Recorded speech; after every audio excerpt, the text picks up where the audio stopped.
Bem, vamos começar a aula de hoje e depois as pessoas vão entrando e pegando o bonde no caminho, tá certo? Boa noite a todo mundo presente, todas, todos e todas.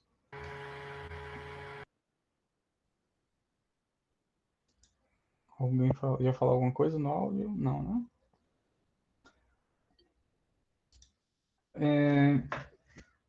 Então hoje a gente vai iniciar o último encontro do curso, dar um fechamento às ideias que a gente discutiu aqui, que giravam em torno da discussão, não só do ponto de vista da dogmática de direito e dogmática do direito animal, mas, sobretudo, fazer as reflexões críticas a esse campo insurgente, né?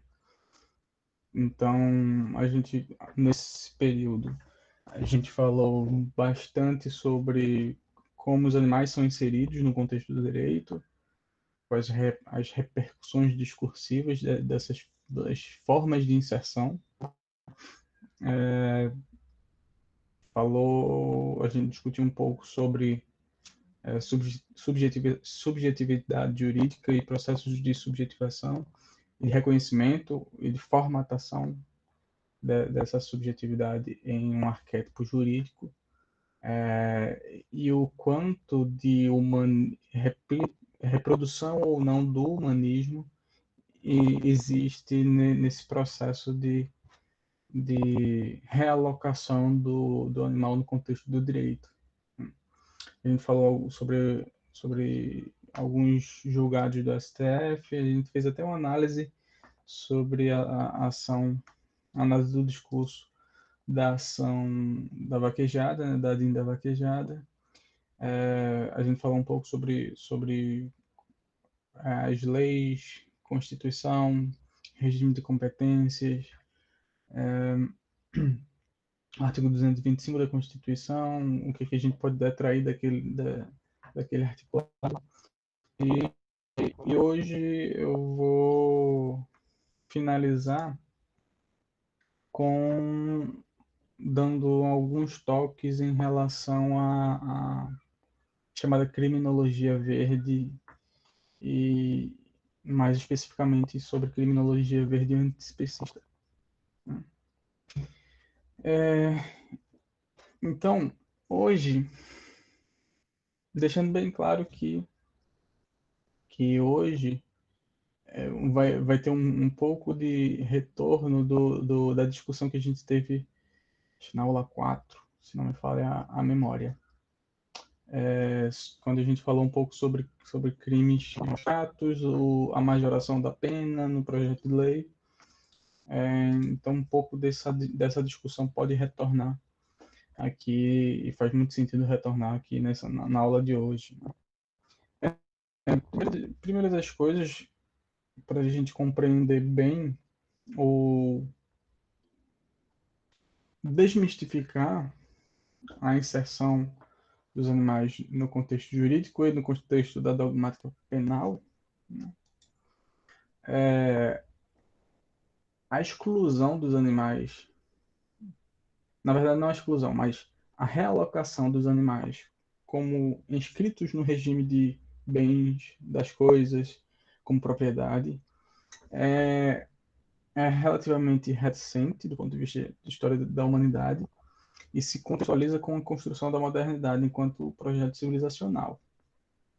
O que eu quero dizer com isso é que há relatos anteriores, relatos históricos anteriores a esse período que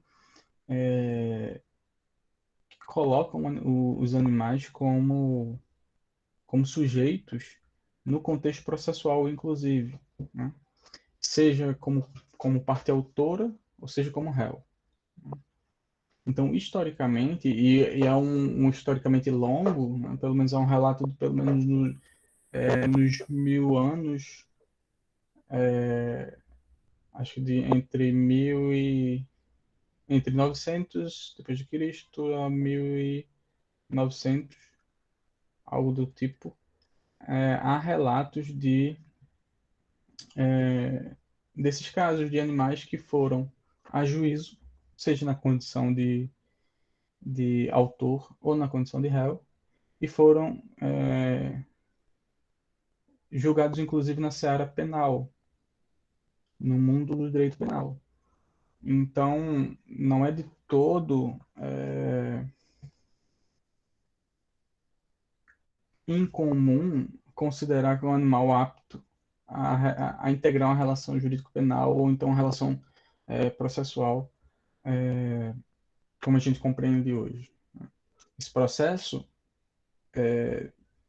de deslocar o animal dessa condição e inseri-lo e cristalizá-lo na condição de propriedade, ele vai continuamente se dar a partir do projeto de modernidade ocidental.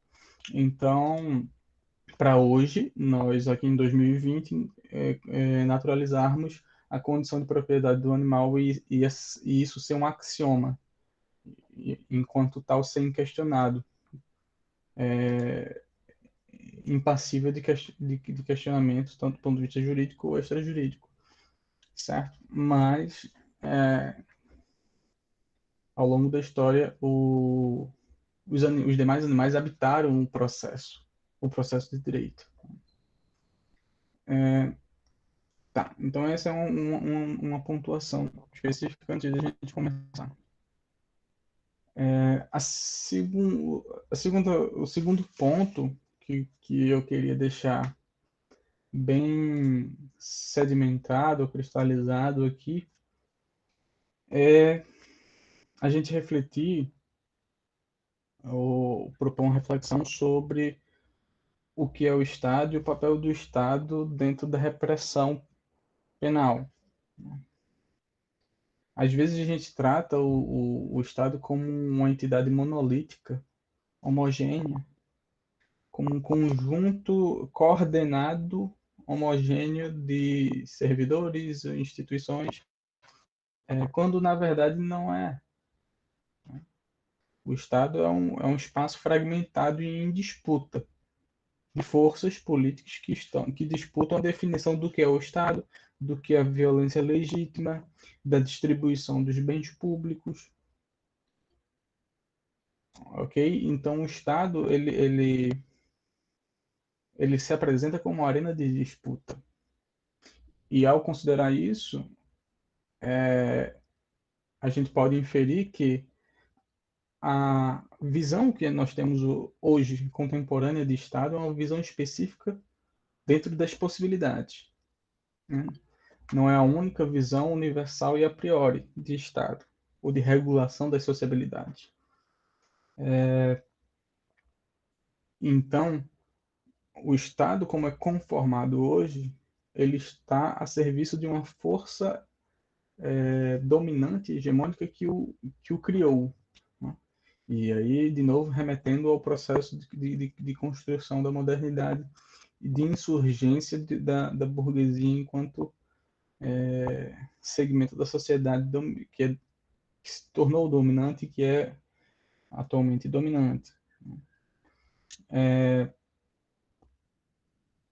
Certo? Então, a esse ente chamado Estado, nós afiançamos e entregamos um campo burocrático da autonomia penal. Um campo que monopoliza a violência material, mas, muito importante aqui, a violência simbólica, como uma violência legitimamente usada. E aí, nesse sentido, quando a gente considera que o Estado ele detém essa violência material e simbólica como legítima e, e o seu exercício é autolegitimado nessa narrativa e nessa retórica, então o destinatário dessa repressão legitimada do Estado, ele pode ser visualizado em todas as complexidades. Ou seja, se o Estado lá ele é um Estado que tem uma face que se presta a acatar certa valoração de alguns de alguns bens próprios de uma certa ideologia e modo de se expressar no mundo, esse mesmo Estado se utiliza de violência simbólica e material de forma legítima. Logo, há uma tendência desse Estado referendar o modelo ideológico subjacente que o fundou, né? Esse modo de ser burguês. E agora aqui, só um minutinho que tem um gato aqui querendo destruir o computador. Licença, meu amigo. Obrigado. Estava falando do Estado, da violência legítima e como ele é o modo a face do Estado que a gente visualiza hoje é um Estado eminentemente burguês que louva os valores burgueses e que protege-os, sobretudo, né? Então, se a gente conjuga essas duas informações e sintetiza, a gente vai conseguir inferir ou poder inferir que o Estado ele tem uma tendência a salvaguardar os valores burgueses como prioritários. E as categorias sociais que são ou estão desprovidas de capital econômico e cultural dentro da nossa sociedade tendem a ser majoritariamente clientes os clientes primeiros, dos primeiros clientes das políticas desse mesmo Estado. A liberdade vigiada. Então, os corpos das categorias subalternizadas pelo próprio Estado estão mais suscetíveis a se tornarem objeto da legítima violência. Certo? Esse é longo, mas é o segundo ponto. Porque a gente tem, ao falar de crime, delito, criminologia, enfim, repressão, punição a violências, a gente tem que sempre pensar que nós estamos enquadrados em uma orientação política através do qual o Estado oferta uma resposta penal às condições sociais que são reputadas como indesejáveis. E há uma série de estratégias para fazer isso. Uma delas é a penalização, mas a medicalização é uma outra possibilidade, né? Reputar que certos corpos são indesejáveis, são patológicos. Né? A gente tem um caso até hoje, 2020, da transexualidade. É uma estratégia da mesma forma que a penalização. Reputar que certos corpos são indesejáveis, logo essas categorias sociais, que são todas elas desprovidas de capital, estão mais suscetíveis a serem reificados por essa lógica e esse burocrático do Estado. Certo? Então, o direito penal ele é um braço institucional de disciplinamento.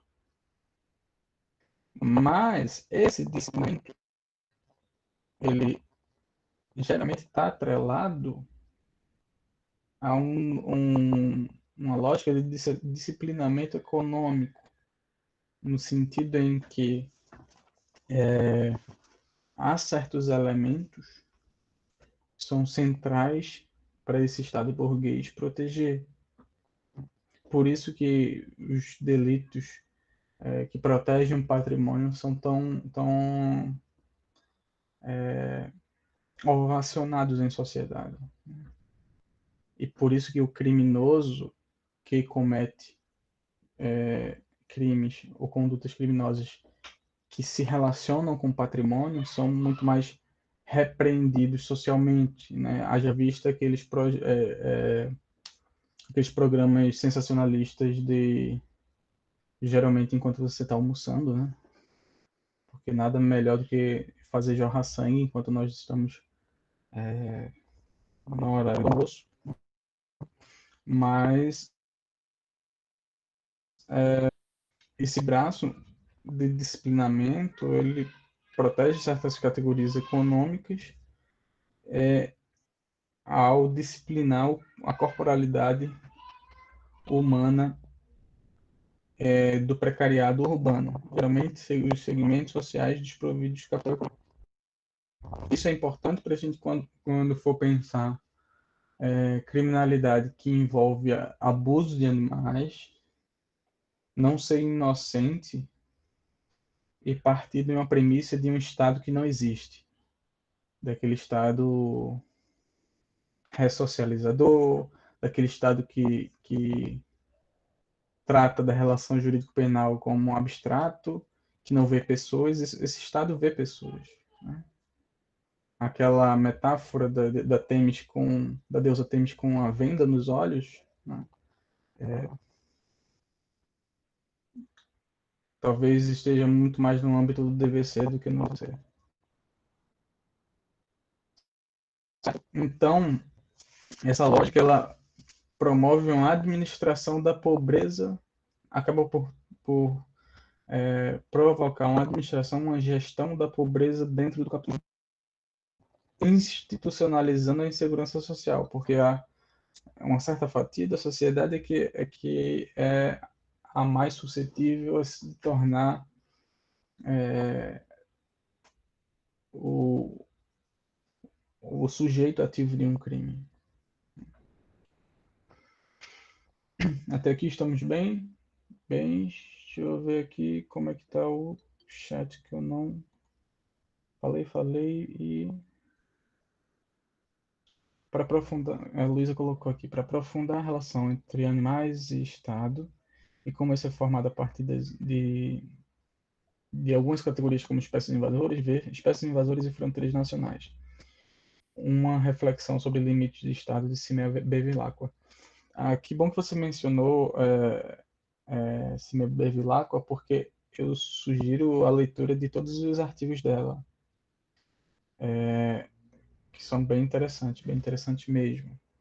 Ela tem alguns artigos sobre primatas como sujeito de direito também, discute algumas ações judiciais envolvendo animais que são bem interessantes. Só torcendo para a participação especial do Miau. O gato já apareceu por aqui, né? Também, sim, tá certo. Então, partindo desses dois primeiros pontos que a gente pode seguir, né?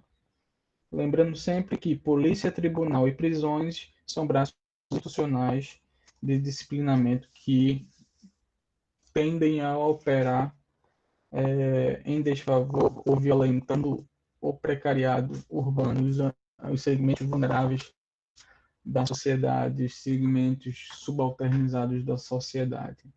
Certo? E eu fiz essas duas pontuações porque hoje a gente vai falar da relação jurídico-penal, né? Mas da relação jurídico-penal não de forma abstrata e desincorporada, mas de uma forma incorporada a partir dessas constatações. Né? Porque uma relação jurídico-penal ela tem um sujeito ativo, um sujeito passivo, um bem jurídico protegido, uma conduta que viola esse bem jurídico e uma sanção. Né? Falando assim, rapidamente e superficialmente, faz parecer que não há nenhum contingenciamento prévio, posterior e durante a formulação dessa relação jurídico-penal. Né? E por isso que a criminologia é importante, para pensar como se produz socialmente o sujeito ativo de um crime. Ou seja, o agente do crime, quais são os fatores de controle social que podem ser pensados nesse contexto. Então, sujeito passivo, quem é a vítima do crime? Como se constrói os processos de vitimização? Quem são as vítimas possíveis ou visualizadas e invisibilizadas dentro da relação jurídico-penal?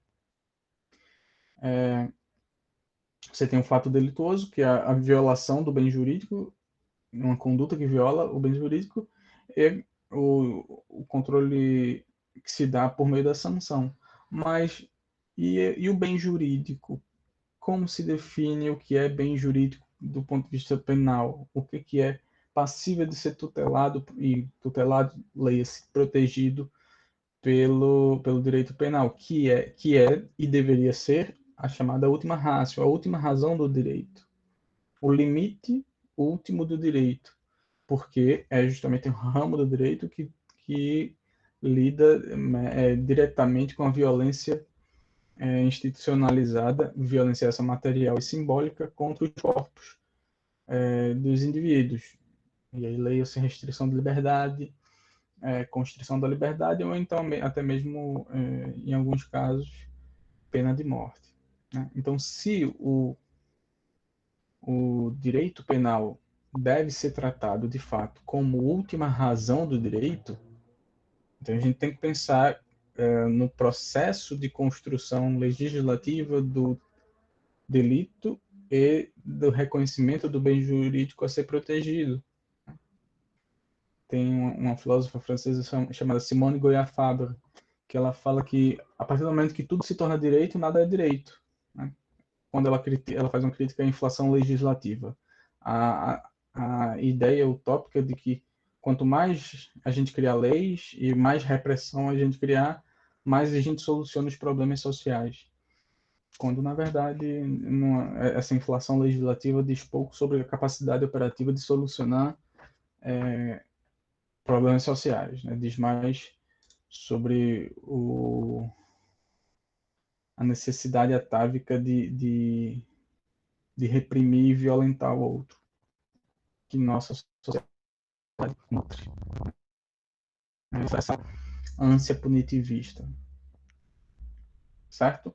Então, você tem essa relação jurídico-penal, que tem um sujeito ativo, um sujeito passivo, tem um bem jurídico que é transacionado aí, e é violado por uma conduta, e essa violação tem como consequência a sanção, e essa sanção penal, que é geralmente a constrição da liberdade, em alguns casos pena de morte, em outros, algumas penas alternativas a esse modelo tradicional de penalização. Certo? Então, a criminologia ela vai visualizar essa relação jurídico-penal, como eu disse anteriormente, lançando esses questionamentos e propondo certas reflexões que levem em conta o fato delituoso, o agente do crime, a vítima do crime, os fatores sociais e fatores de controle. A criminologia ela nasce com Cesare Lombroso, na Itália. Ele escreve O Homem Delinquente, e à época se acreditava que, eu não diria nem que é a época, porque a gente tem uma reminiscência disso aqui atualmente em 2020, essa tentativa de essencializar o sujeito que comete crime. Então, a partir de certas características fenotípicas, Lombroso tenta, à época, traçar um perfil essencializado do potencial criminoso, né, do homem delinquente. E aí o tamanho da cabeça, o formato do nariz, do queixo, da boca, enfim, todos esses traços seriam indicativos de um possível criminoso, um potencial criminoso. Ele também traça algumas estereotipias em relação à criança, comportamentos que na infância, se não fossem reprimidos pelos pais, e já é um processo de culpabilização dos pais, né, poderia levar aquela criança a ser um potencial criminoso. Também tinha no livro dele, na verdade, o contexto histórico do homem delinquente é o início da fotografia. Então, muito influenciado por esse processo, Lombroso ele faz uma catalogação de certas imagens de sujeitos para traçar esse perfil essencializado. E também tem alguns desenhos que traça esses estereótipos, né? E alguns, inclusive, não, são essencializações não biológicas, inclusive, né? Ele fala sobre pessoas tatuadas e como as tatuagens seriam evidência de, de pessoas essencialmente criminosas, né? Deixe-me atualizar aqui o chat. O Lombroso é o início dos estereótipos. Aqui tivemos Nina Rodrigues, sim, que implementou essas ideias de Lombroso aqui no Brasil. Muitos já refutados. Então, muito embora a criminologia tenha nascido dessa forma, e como acho que Robert Christian aqui falou, essas premissas já foram amplamente, estruturalmente refutadas, né? A criminologia, na verdade, ela vai se reformular, ser repensada, e não existe a criminologia, senão vários ramos da criminologia, ou então várias epistemologias que se afirmam dentro do âmbito da criminologia. Todas elas, os ramos mais tradicionais, dão um enfoque muito maior na relação dos crimes clássicos, geralmente contra patrimônio e contra a vida, ou seja, que envolve sujeito-sujeito, né, dois sujeitos, e a violação de um bem jurídico. O que mais recentemente a criminologia verde vem desestabilizar nessa análise é apresentar que há formas de vitimização, danos, crimes, leis e justiça que se relacionam não só com essa tipologia clássica do crime, geralmente contra o patrimônio e contra a vida, mas sim que se relacionam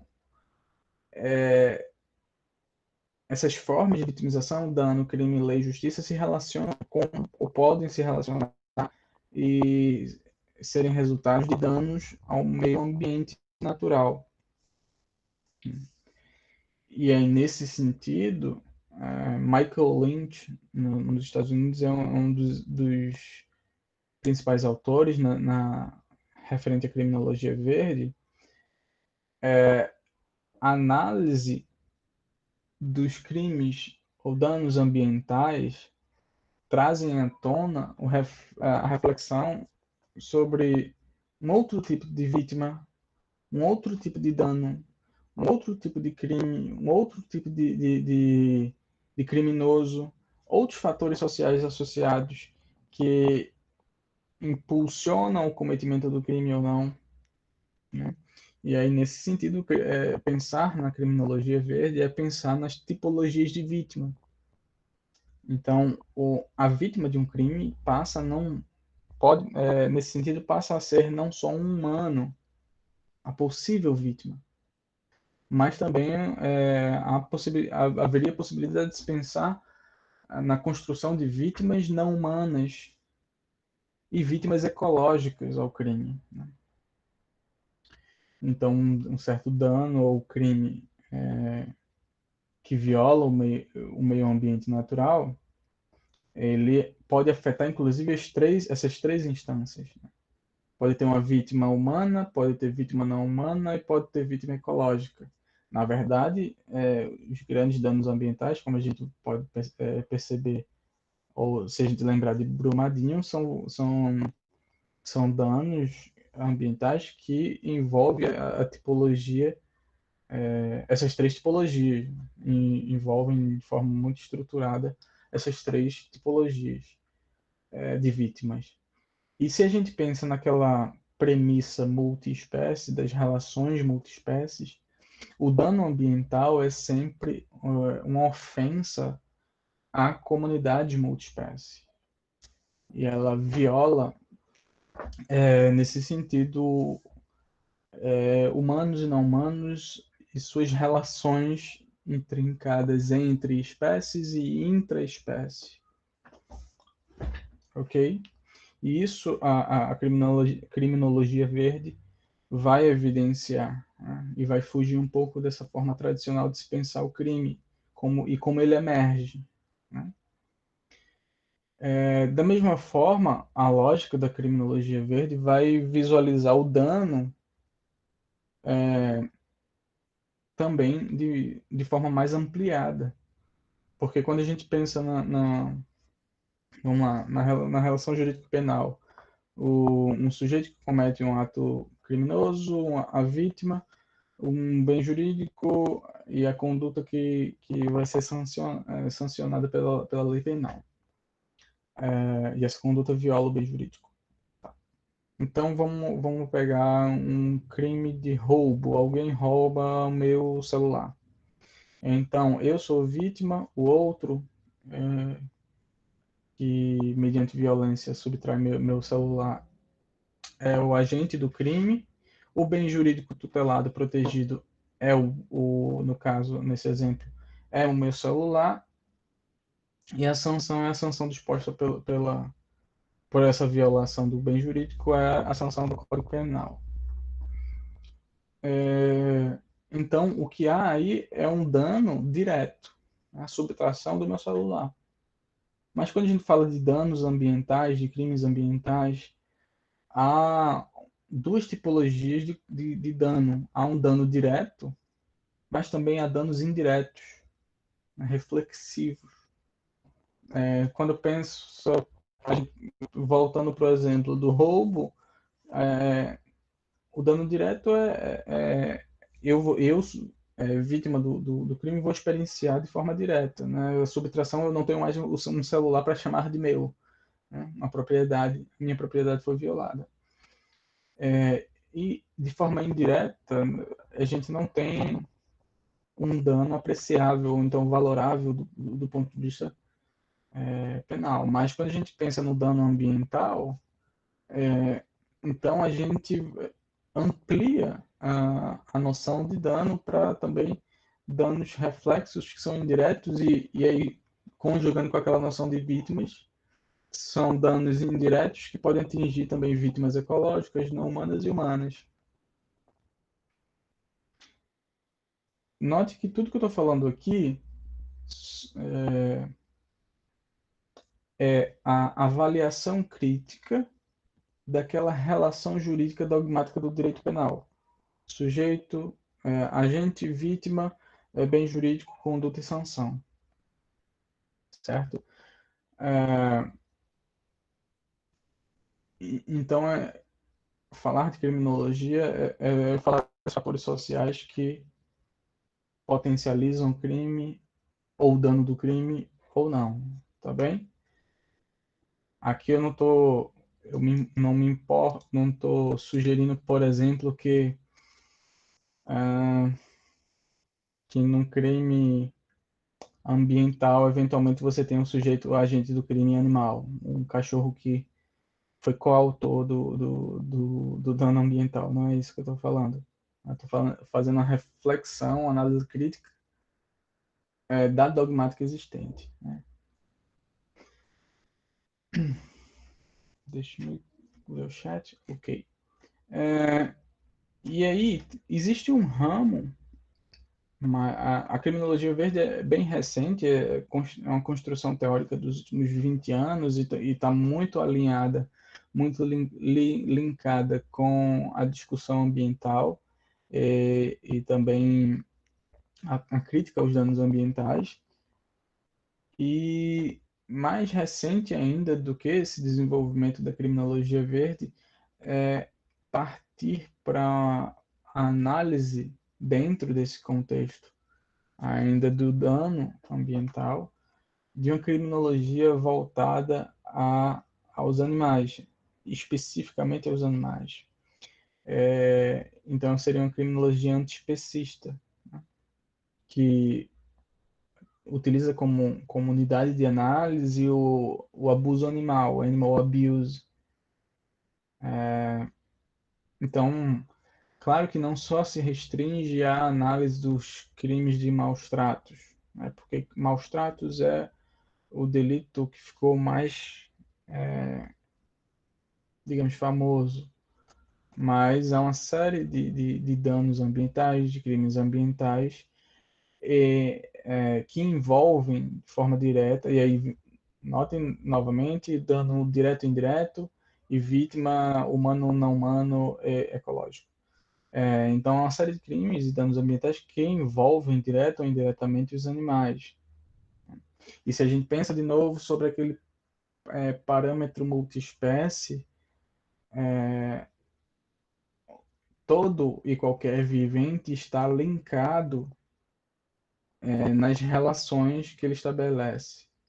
E essas relações têm uma base de sustentação material, e que é, inclusive, é, que, que também é relação que a gente estabelece. Nós estabelecemos relação com o ambiente. O ambiente também é um sujeito ativo dentro dessas relações multiespécie, certo? Então, a afetação do ambiente natural afeta também o animal não humano, certo? Então, há uma série de crimes, não só aqueles lá da lei de crimes ambientais, na seção dos crimes contra a fauna, que também afetam outros humanos, não só aquele apanhado de artigos. Isso aí a gente pode analisar de uma forma um pouco mais complexa. E quando a gente transpassa dessa análise da criminologia voltada para o ambiente natural e vem um pouco para a ótica urbana, é que talvez isso seja, pode ser até objeto de reflexão crítica, é que a gente vai começar a pensar de forma mais concreta na criminologia especista, voltada para a proteção do animal e voltada para a análise dos maus tratos, né? A criminologia especista seria aquela criminologia que tenta descobrir as fontes, né, as formas de poder e a desigualdade social e os efeitos nocivos para o humano e para o não humano. Então, quando o Pierce Barney, que é um autor de criminologia antiespecista, fala de fontes e formas de poder, aqui ele está dizendo de como essas fontes, formas de poder alicerçadas pelo aparato de Estado produzem violência legitimada ou não, e aí vem crime ou não crime, em desfavor dos animais não humanos. Me deem só um segundo aqui que eu vou libertar um gato do cárcere aqui da aula, tá?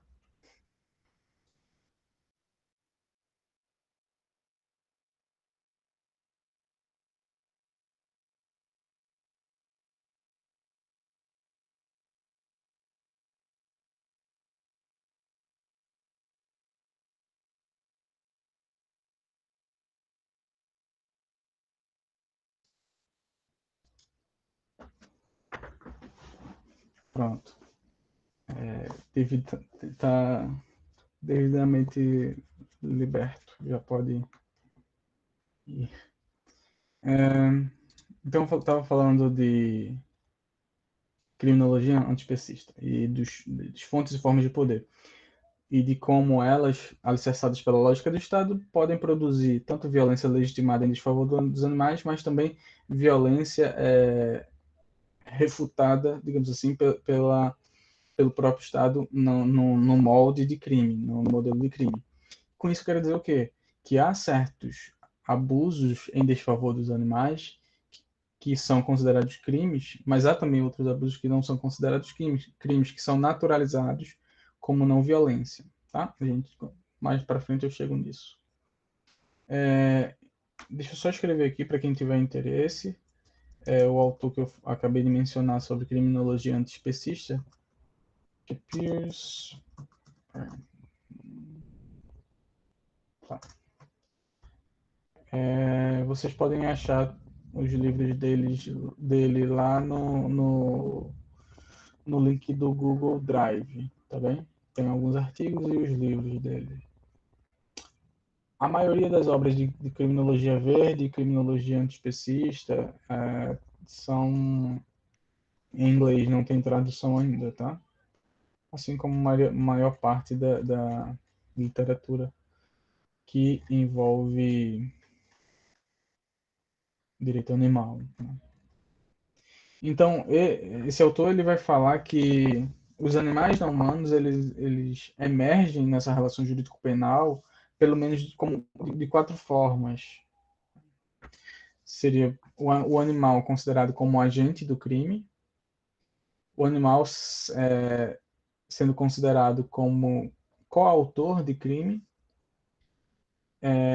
também a figura do animal utilizada como analogia entre o animal humano e não humano, e os animais como objetos. E vamos lá para cada um desses casos. O animal visto como agente do crime, como sujeito do crime, historicamente, é o que eu já mencionei para vocês, já foi algo visualizado como possível, e aí o animal era julgado assim como nós humanos somos hoje, e condenado às mesmas penas ou penas similares às, às penas a que nós humanos à época estávamos sujeitos. Então, pena de constrição de liberdade, pena de morte, degredo, enfim, todas as tipologias de sanções existentes também eram presentes à época. Acho que alguém ligou o microfone, tá bem? Os animais usados como coautores, já aí havia também, contemporâneo essa análise, quando os animais eram considerados como parte relevante ou importante na consumação de um crime. Não era o autor principal era um sujeito humano, mas o animal era utilizado na consumação de um delito. A terceira forma de aparição dos animais dentro do contexto penal e da criminologia seria em relação às analogias que se faz entre humano e não humano. Então, seria na estigmatização da conduta delituosa como a conduta animalesca, fruto da animalização do humano. Então, perdão. Então, a conduta criminosa é vista como uma conduta desviante porque ela se aproxima do que o animal é, da condição de irracionalidade imputada aos animais, né? E isso tem até um quê de sexismo, na medida em que as condutas, por exemplo, violentas contra as mulheres, eram tidas como um surto animalesco. O homem, ele sai momentaneamente do espaço, do local de racionalidade, vai para esse local de animalização, e por isso que ele comete o crime contra a mulher. Né? É quase que uma escusa de culpabilidade. É quase que dizendo que o homem só violenta a mulher quando ele atinge um ponto de racionalidade e de animalização. O homem sujeito, o homem, a humanidade do humanismo eurocêntrico é incapaz de cometer um crime se não salta dessa posição de racionalidade para a posição de animalização. Leandra, esse terceiro ponto que eu estou explicando, né? aqui o autor ele fala sobre como ao longo da história, como os animais apareceram dentro do contexto do direito penal. E aqui, esse terceiro ponto é que os animais eram utilizados como analogias para a descrição de uma narrativa das condutas delituosas. Então, tudo que era considerado como conduta criminosa eram assim codificadas porque eram condutas animalizadas, tidas como irracionais, enfim, etc. E, por fim, o quarto ponto, de nada. O quarto ponto seria a utilização dos animais como objetos, como instrumentos para que o ser humano cometesse crime. Aqui há alguns casos, quando a gente principalmente investiga as relações e correlações que existem entre criminalidade em desfavor de animais e de outros segmentos de animais humanos vulnerabilizados, a gente visualiza algumas possibilidades desse quarto ponto, da utilização do animal como instrumento de crime. O que eu estou querendo dizer isso na prática? Por exemplo, eu matei fulano, então a arma que eu utilizei para matar fulano é um instrumento do crime. E aí o animal é utilizado como instrumento para cometimento de crime. E no contexto da violência contra as mulheres e violência doméstica, isso é muito presente.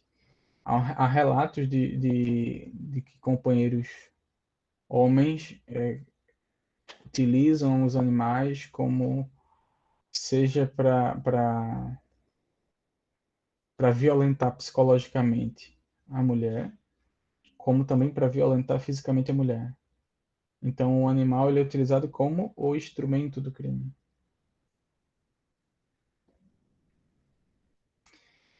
É extremamente bizarro, mas real. Deixa eu atualizar o chat, que eu vi que está se mexendo aqui. Já li um trabalho de autoria de Fitzgerald nessa linha de criminologia verde. Está aqui o link que Rafael colocou. Não entendi. Já expliquei. Aí Rafael colocou. Ela investigou os efeitos nas comunidades ao redor de matadouros e testou a teoria do efeito Sinclair. Verificou que os matadouros impactam negativamente os trabalhadores e as comunidades locais, em uma correlação com o aumento das taxas de criminalidade. E, seguindo, lembrei do caso do goleiro Bruno, que foi usado o cachorro para ocultar o corpo. Sim, sim, também acontece isso. Radmila colocou, o professor teria um exemplo? Um exemplo do quê? Perdão, que eu perdi o timing da sua posição aí, do que você falou. Seria um exemplo da utilização de animais como instrumento para cometimento de crime? Eu me lembro de, se for sim, eu vou falar depois você me corrige se for não. Isso, mas já foi colocado acima. Eu me lembro de um trabalho que eu li há um tempo atrás, faz um certo tempo, sobre da área de psicologia que analisava as condutas de parceiros abusivos, né? E como se o cometimento de maus tratos e crime contra as mulheres em contexto de violência doméstica. E havia muitos relatos de que o companheiro ele utilizava o animal como instrumento de violência psicológica para que a mulher não fugisse, não saísse daquela condição de violência. Então, a mulher nutre uma relação de afeto com o animal e não saía daquela relação ou tinha problemas, dificuldade de sair daquela relação porque se saísse ia deixar o animal com o parceiro violento, que inclusive violentava o animal também.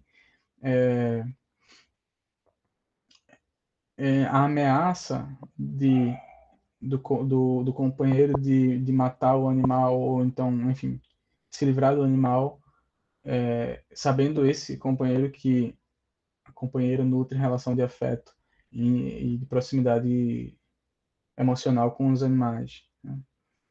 Então, isso é um caso clássico de utilização do animal para o cometimento de crime, e aí no contexto de violência doméstica. Exato, Gerlano. Ele recentemente sobre a teoria do link, ou teoria do elo. Calma, perdi aqui. Agredir o animal para agredir o tutor. Sim, na verdade é uma das formas.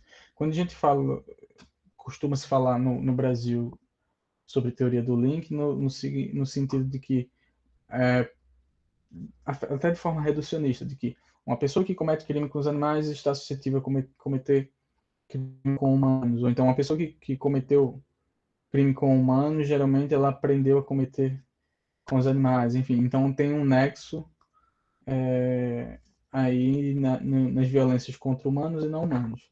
Mas não é só isso, teoria do link, né?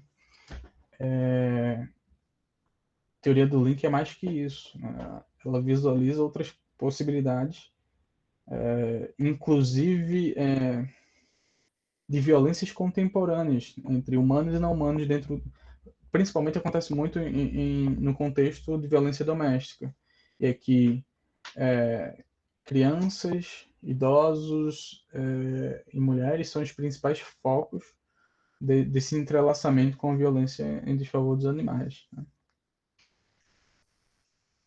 Certo? Ah, 8 horas, sim, isso mesmo. Vamos dar os 5 minutinhos de intervalo? Pode ser?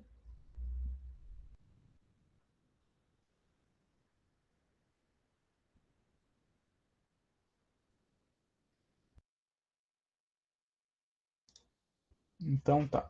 Daqui a pouco a gente volta.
Vocês estão me escutando?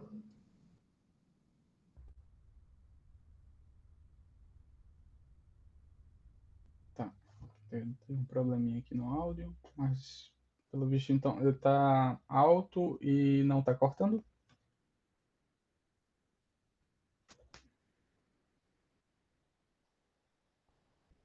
Tá, ótimo.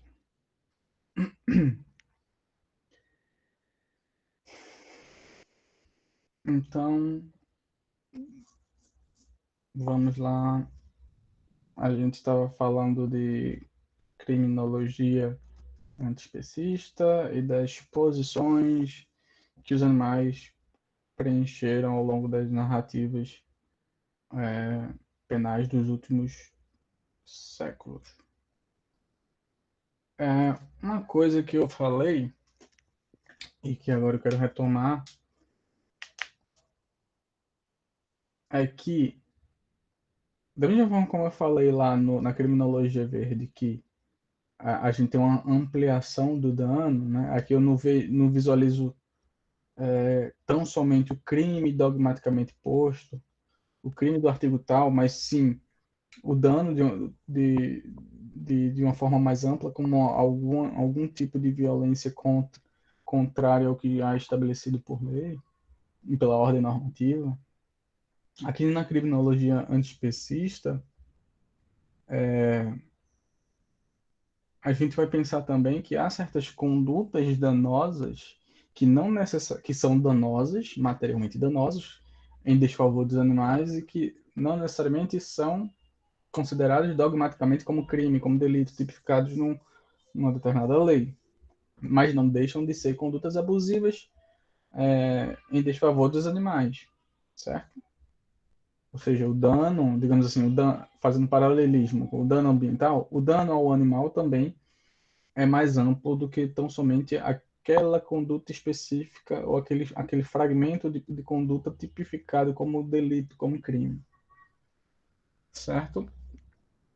Então, a gente pode ter uma conduta danosa como gênero em desfavor dos animais, que pode ser considerada, por exemplo, maus tratos, do ponto de vista técnico-científico, e aí tem os conhecimentos da medicina veterinária, da etologia, etc., que vão afirmar que tais condutas são danosas aos animais, mas há também condutas que podem ser consideradas ilícito jurídico, porque são danosas aos animais. Há também a possibilidade de consideração de condutas que são danosas, abusivas e cruéis com os animais, mas que não são consideradas como ilícito jurídico, tampouco como maus tratos do ponto de vista técnico-científico. E também pode haver uma conduta danosa em desfavor dos animais que seja considerado indiferente jurídico e moral, ou seja, não há implicações do ponto de vista jurídico e não há reprovabilidade dessa conduta por parte da sociedade. E aí, dentro do contexto do ilícito jurídico, há a possibilidade do ilícito ser tão somente civil ou então penal. E aí é o que a gente está falando da última raça do direito. É, então, em uma mesma conduta em desfavor dos animais, a gente pode ter a constatação que, do ponto de vista técnico-científico, aquela conduta é danosa aos animais e que é considerado um ilícito jurídico e penal. E que a sociedade reputa como cruel e abusiva contra os animais. Mas também pode ter um ilícito jurídico penal, que é considerado técnico-cientificamente como maus tratos, mas que a sociedade não reputa como um danoso, ou então é insignificante do ponto de vista da reprovação da sociedade. Ou seja, a criminologia antiespecista vai analisar tudo isso para pensar as noções de vítima e de agente do crime, de relações de poder e conformação das relações de poder para a produção desses danos. Ok, mas, muito embora tenha apresentado um cenário aqui digamos, de violência em desfavor dos animais e das relações, interconexões que essas violências têm com violências em desfavor de humanos vulnerabilizados e tudo mais, a gente tem que contextualizar lá com o ponto 2 do início da aula, da minha segunda pontuação. Né? Pensar na política punitivista e como o dano, tanto ambiental como o dano aos demais animais, podem estar entrecortados pelas assimetrias e pelas assimetrias de poder e, consequentemente, certos corpos são marcados como clientes primordiais das políticas penais e punitivistas. Né? E a gente pode pensar em racismo ambiental, né? A gente pode pensar dos maus tratos como um delito que põe em tensão as políticas de branquitude e encarceramento negro, majoritariamente. Então, no final das contas, eu quero trazer para vocês complexificar a noção de crime, complexificar a forma como a gente reage ao crime, fazer vocês pensarem nos agenciamentos prévios e no contínuo para o cometimento do crime e pensar nos efeitos reflexos da sanção frente ao cometimento do crime. Né? É uma falácia e é uma falácia que é instrumentalizada politicamente e a gente vê desde 2018 isso muito presente. Quanto mais punitivista ou punitivo nós nos tornamos, menor vai ser a quantidade de crimes cometidos. Ou então vai haver um aumento proporcional do combate à criminalidade. Na verdade, isso é uma falácia. O que ocorre com a exacerbação do punitivismo, quanto mais se pune, mais produzimos as assimetrias da sociedade.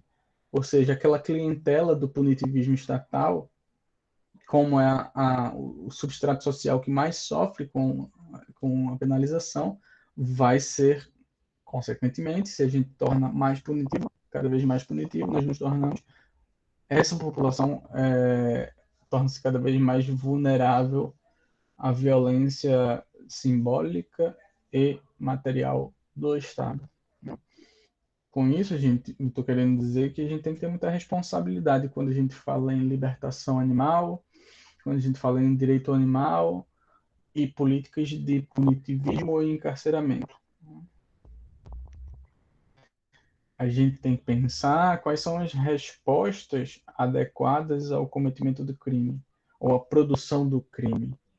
Quais são as respostas que a gente pretende organizar enquanto política estatal para evitar a causação do crime. E, a meu ver, encarceramento e aumento de punitividade não é a resposta para frear a criminalidade.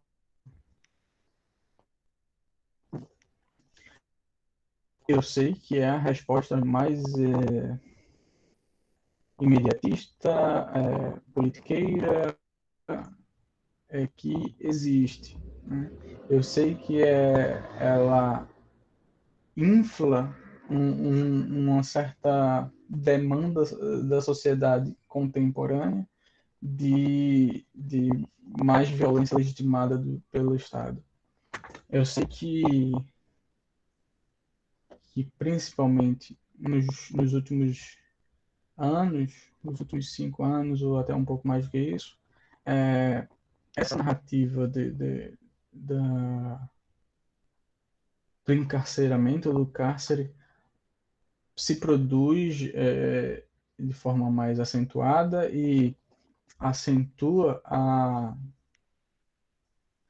o aspecto político e eleitoreiro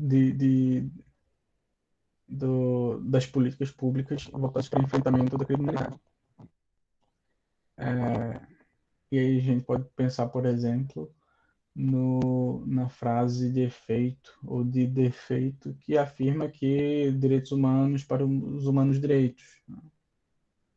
E isso é sensacional para a gente pensar, essa narrativa é sensacional para a gente pensar criminalidade, maus tratos em favor dos animais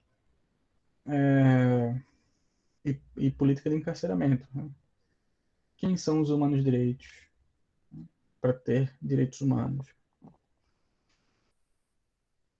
Eu sei que esse é um tema sensível, principalmente do pessoal que, que lida e milita dentro do direito animal, seja institucional pela via judiciária, seja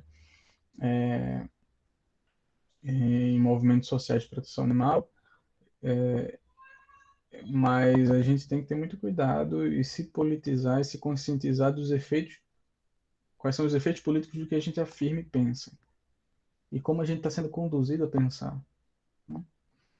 E para mim, eu já falei lá na aula, acho que é aula 4 ou aula 5, não lembro agora, já falei lá, mas eu referendo aqui que eu parto de um logos, de um local epistêmico que rechaça o punitivismo, rechaça a prática e política de aniquilamento de um certo segmento mais vulnerabilizado da sociedade.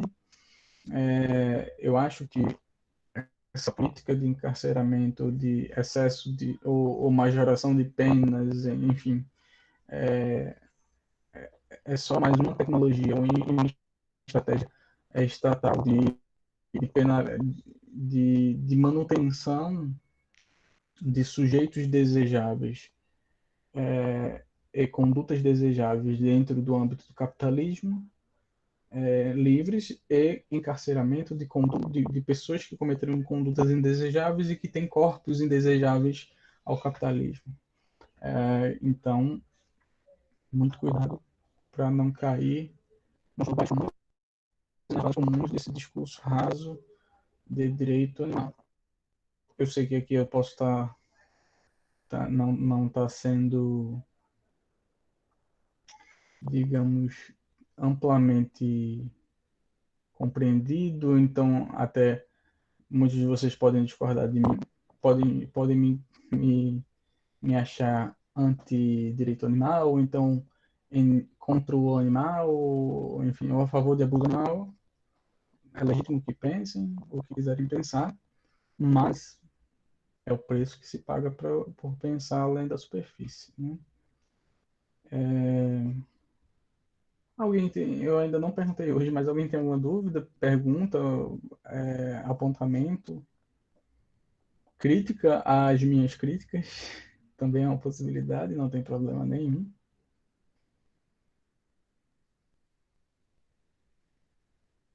Por enquanto não, professor.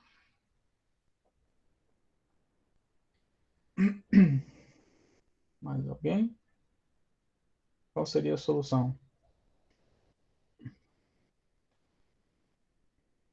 Para quê? Calma, a gente tem que saber a solução para quê.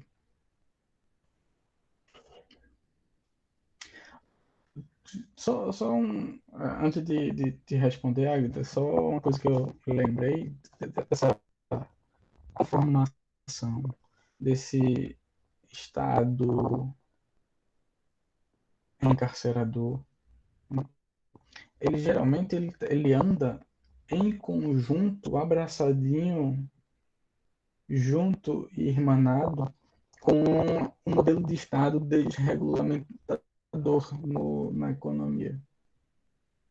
Ou seja, o mesmo Estado que encarcera, ou que promove esse modelo de encarceramento exacerbado e violentador das, dos direitos fundamentais, é a mesma ideologia de Estado e modelo de Estado que se conforma para a liberdade e a desregulamentação.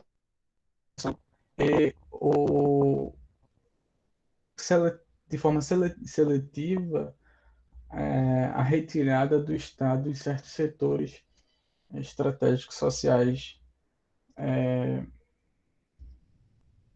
principalmente aqui no Brasil. Então, se você notar, é um movimento duplo e conjugado, e que afeta os dois movimentos conjugados, afeta o mesmo segmento da população. Isso não é à toa, né? Isso é estrategicamente intencionado. E aí, falhou. O áudio está meio falhando. Aqui também. Calma lá, vamos ver aqui. Deixa eu ver na configuração. Me digam se agora está falhando. Lá. Se melhorou?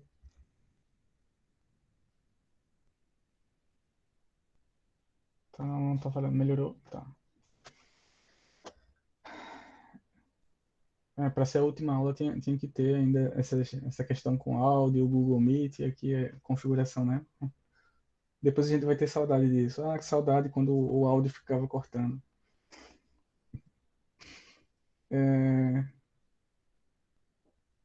Tá, o áudio eu me perdi no que eu estava falando.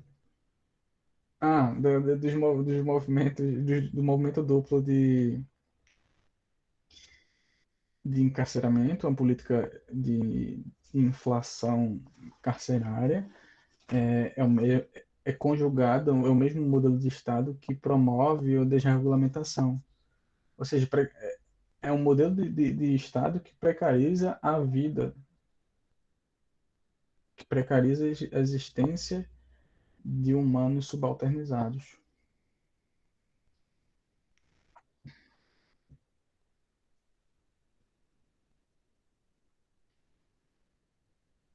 Poderia repetir a parte em que o Estado encarcera, encarcerador anda junto.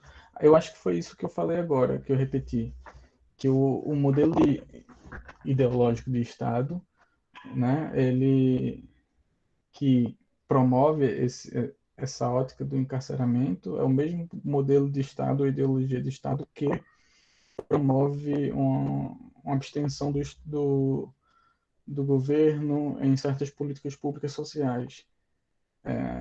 E, consequentemente, né, um retroalimenta o outro. Né?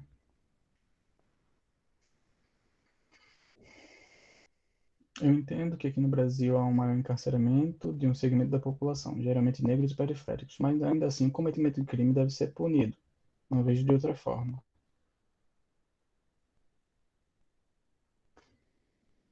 Ok, eu que pensar assim. Não vou tentar falar com ninguém, mas que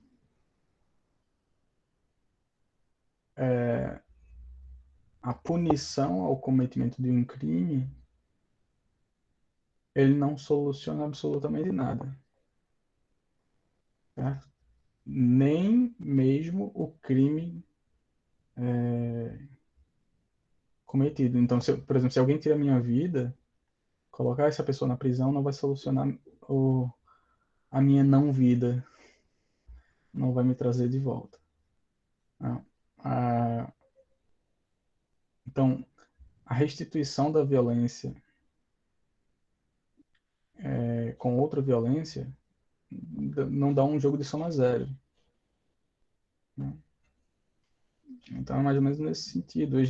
Porque é muito mais estruturalmente cômodo jogar no colo do cidadão a responsabilidade estrutural pelo cometimento de crime. Há muito tempo eu falo isso, e às vezes as pessoas não são mal compreendidas, ou então às vezes me acham radical demais, mas que bom que me achem radical. Eu sempre digo que nós todos, enquanto sociedade, somos corresponsáveis pelo cometimento do crime. Nós produzimos o criminoso. Nós produzimos o crime. Né? Mas é mais cômodo, mais fácil, nessa relação, punir o criminoso do que pensar e refletir na produção do crime e produção do criminoso. Porque se a gente começa a pensar na produção do crime, na produção do criminoso, a gente vai pensar estruturalmente em como alterar esse estado de coisas, em como minorar a possibilidade do cometimento do crime, a possibilidade de que uma pessoa se torne um criminoso ou cometa uma conduta tipificada como crime. Mas pensar dessa forma implica em uma série de demandas sociais que têm que ser levadas a cabo pelo Estado, não só pelo Estado, mas uma mudança, inclusive, de episteme da própria sociedade e de você como indivíduo. E que é mais cômodo não fazer nada disso, manter o estado de coisas como está e punir quem comete crime. Note que o que eu estou tentando fazer refletir aqui não é sobre cometimento do crime e a sanção. Isso é a ponta do iceberg. O que eu quero desnudar é o que está embaixo. Porque se a gente só altera esse estado, a ponta do iceberg se a gente pensar no que está por baixo. É mais nesse sentido, sabe, Agnes? E não tem. Não sou irresponsável de ofertar uma solução que eu não tenho para dar. Então você, até mesmo professor, entende como uma solução para inibir o cometimento de crime? É,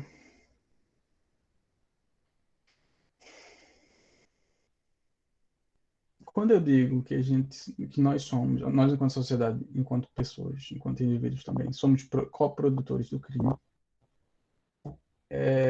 porque quando, estou querendo dizer que quando a gente vive e habita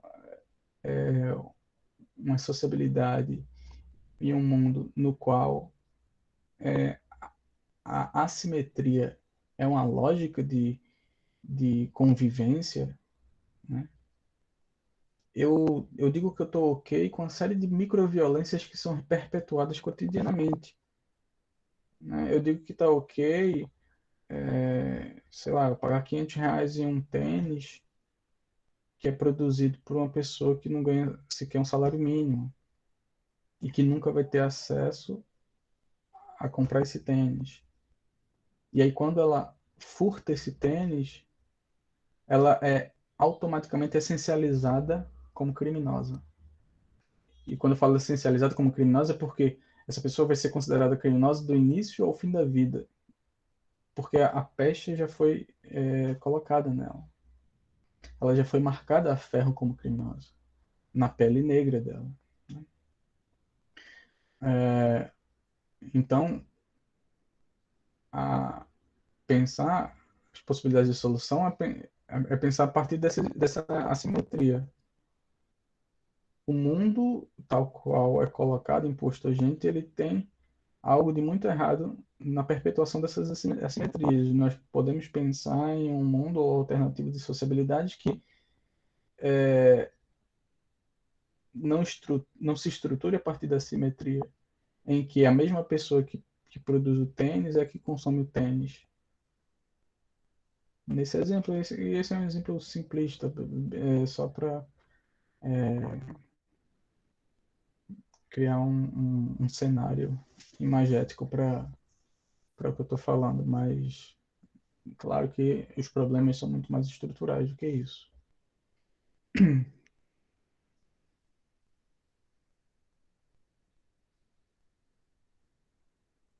Essa é a lógica.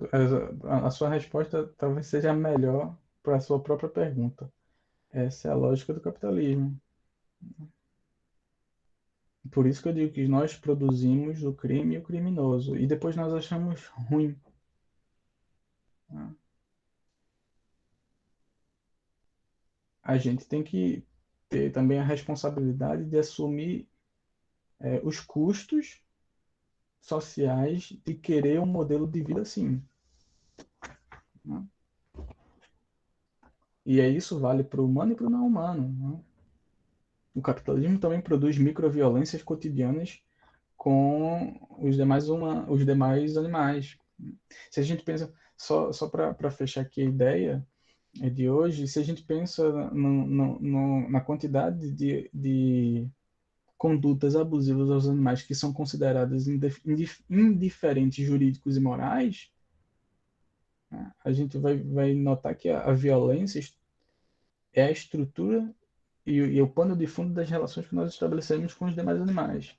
Os 22 a 24 bilhões de galináceos, bovinos, caprinos e suínos que anualmente consumimos e para consumir matamos, se isso não é uma conduta danosa contra esses 22 a 24 bilhões de indivíduos, eu não sei o que é isso.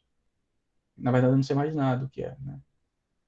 Mas isso é tratado como um indiferente jurídico e um indiferente moral para majoritariamente a parcela majoritária da população mundial.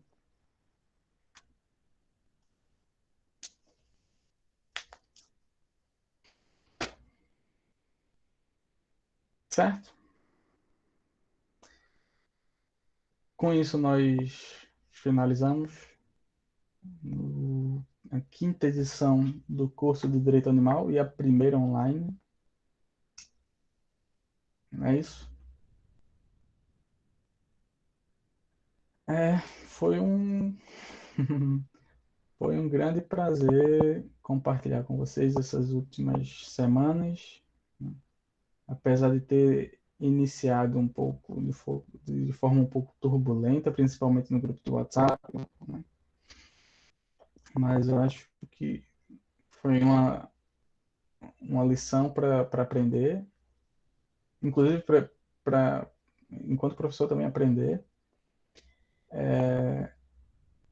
E eu acho que a gente pode sair desse curso um pouco, tendo em vista esse acontecimento inicial, um pouco melhor do que quando entramos, né? Todos nós, inclusive eu. Mas é sempre um grande prazer compartilhar o espaço-tempo com vocês. Faço isso por prazer, não por obrigação, então, enquanto isso fizer sentido para mim, enquanto tiver prazer nisso, eu continuarei por aqui, né? A experiência, eu acho, eu fiz teve o primeiro ciclo de estudos críticos animais, né, e o curso de direito animal, ambos eu fiz online esse ano e pela primeira vez. Eu acho que a experiência, apesar de ser uma experiência um tanto quanto solitária, né, porque no final das contas, por mais que vocês estejam no chat falando, por mais que eu saiba que existam pessoas do outro lado, eu ainda estou dando aula para uma webcam, né? Essa é a realidade dada. Então, ainda há um quê de solidão nesse contexto, há um quê de precarização da relação de ensino-aprendizagem, há um quê de precarização da relação laboral na qual eu me encontro inscrito, mas, apesar de tudo isso, apesar de todas as minhas críticas ao modelo EAD, acho que foi interessante, abriu possibilidades para pessoas de outros estados e outros países participarem do curso, o que foi maravilhoso. Permitiu a gente trocar ideias a partir de locais distintos, isso é muito, muito interessante sempre, né? E agradecer, sempre agradecer pela paciência de vocês, pela presença de vocês, pelo interesse, né? Até porque eu posso ter a maior vontade e o maior prazer do mundo de fazer esses cursos, mas se não aparece ninguém, eu dou curso para. Aí sim, vai ser literalmente para webcam, né? Deixa eu só ver o chat que tá alguma coisa acontecendo aqui.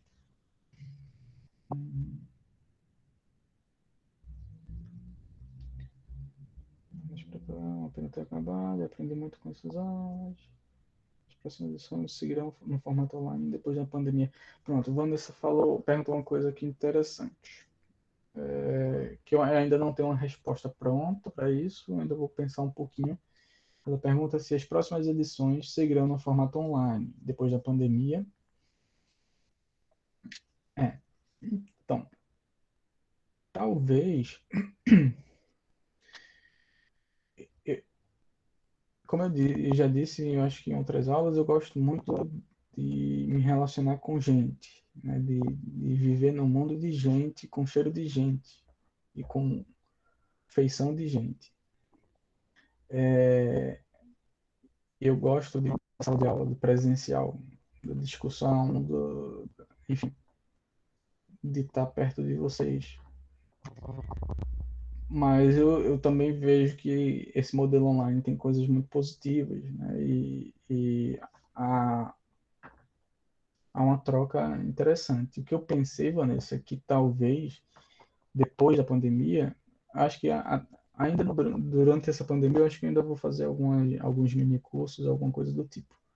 E aí eu aviso vocês. Mas depois da pandemia, eu pensei em tentar fazer um modelo de curso que seja presencial, mas que seja gravado e transmitido ao vivo. Não sei, talvez aqui no Google Meet mesmo, mas que possibilite isso, porque aí eu termino não dando aula por um webcam para pessoas reais e também com contato online com vocês de outros estados. Aí eu acho que dá para agradar gregos e troianos assim, né? Deixa eu ver se tem mais alguma pergunta.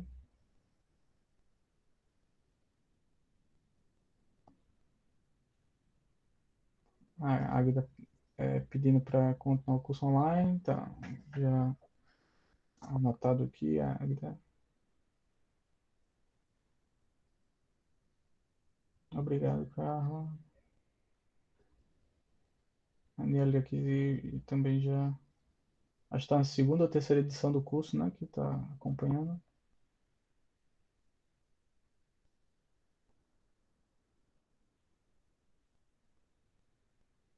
Deixa eu ver se tem mais alguma pergunta. Obrigado aos comentários de todo mundo. Tá?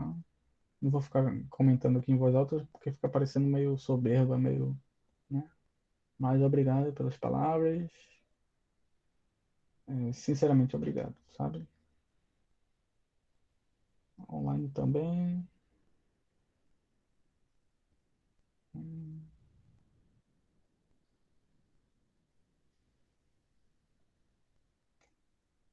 Tá, atualizei o chat. A única coisa que eu ainda não consegui me adaptar no formato online é conseguir dar aula e visualizar o chat ao mesmo tempo. Meu cérebro ou funciona de um lado ou de outro, ou para aula ou para o chat. Então é isso, gente. Esse curso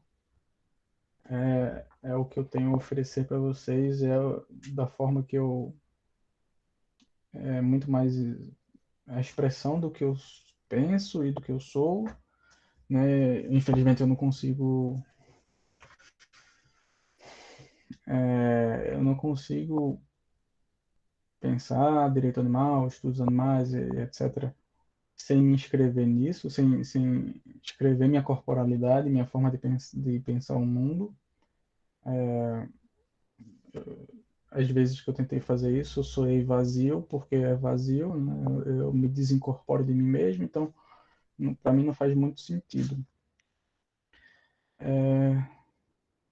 Eita, a ideia do monitor ajudando no chat é perfeita. Eu estou, inclusive, na disciplina da graduação, estou bolando algo nesse sentido, porque aí eu não fico com a preocupação de ler o chat sempre. Então é isso. Eu sempre me proponho a fazer regularmente esse curso para o pessoal de fora, né, que não conhecia. Geralmente é anual.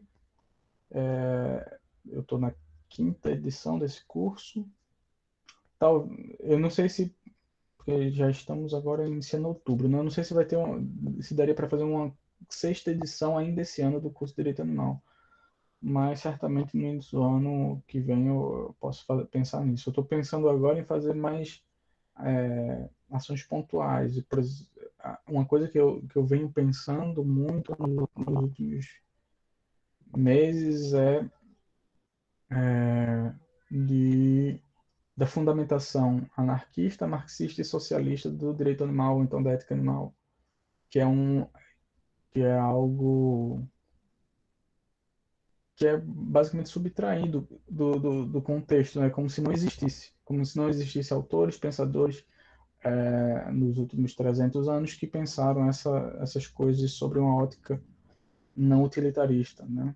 E aí todo mundo fala de Jeremy Bentham, mas não fala de Elisée Reclus, que é um anarquista, um geógrafo anarquista. Na verdade, a geografia nasce no anarquismo, né? Embevecida pela teoria anarquista. Então, há vários outros autores que são contemporâneos, inclusive a Bentham, mas que escrevem muito mais sobre ética animal e sobre os animais, e muito melhor. Aquela frase célebre de Bentham, que todo mundo sabe e repete, é uma nota de rodapé no livro dele. Né? Então, a narrativa oficial que se forjou do direito animal, da ética animal, essa narrativa dominante, ela é situada politicamente, ela tem a intencionalidade de ser assim, ela é extremamente branqueada, se você for ver, ela é extremamente lascada por uma forma de pensamento da classe média, que culpabiliza condutas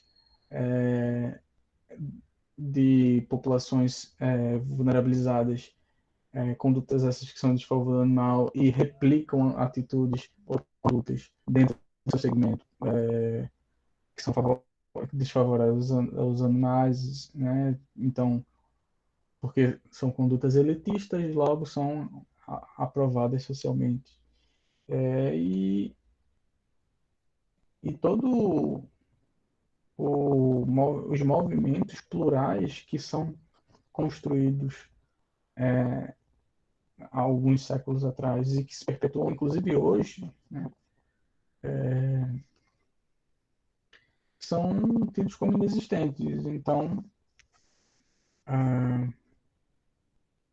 eu acho que vale a pena a gente discutir isso, trazer isso à tona, né, e mostrar que há uma pluralidade de epistemes possíveis. E aí poder se fazer em alguns encontros pontuais, em mini cursos, enfim. Mas isso aí mais na frente eu aviso vocês. Se vocês. Eu vou informar tudo isso lá no Instagram do Observatório, do OBDA, que é OBDA_UFPB, se não me falha a memória. Deixa eu escrever aqui para vocês. Então, quando tiver alguma outra atividade, eu comunico a vocês, tá bem?